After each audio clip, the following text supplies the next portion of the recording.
Hi friends, అందరికీ నమస్తే.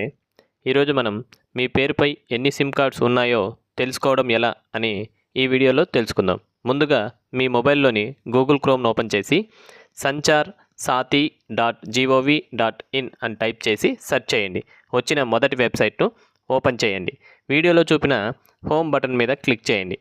వీడియోలో చూపినట్లు స్క్రోల్ డౌన్ చేసి no mobile connections in your name అనే ఆప్షన్ మీద క్లిక్ చేయండి. ఒక్కొక్కసారి సర్వర్ ఇష్యూ వల్ల ఓపెన్ కాదు, తిరిగి రీట్రై చేయండి. ఆ తర్వాత వీడియోలో చూపినట్లు మీ మొబైల్ నంబర్ మరియు క్యాప్చాను ఎంటర్ చేసి వ్యాలిడేట్ క్యాప్చా అనే ఆప్షన్ మీద క్లిక్ చేయండి. మీరు ఎంటర్ చేసిన మొబైల్ నంబర్కు ఓటీపీ సెండ్ అవుతుంది.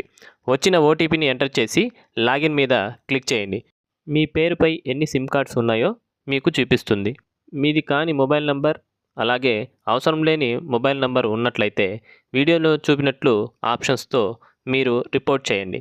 ఫ్రెండ్స్, వీడియోలోని కంటెంట్ మీకు యూజ్ అయితే వీడియోని లైక్ అండ్ షేర్ చేయండి. అలాగే మన ఛానల్ను సబ్స్క్రైబ్ చేసుకోండి. Thanks for watching. జై హింద్.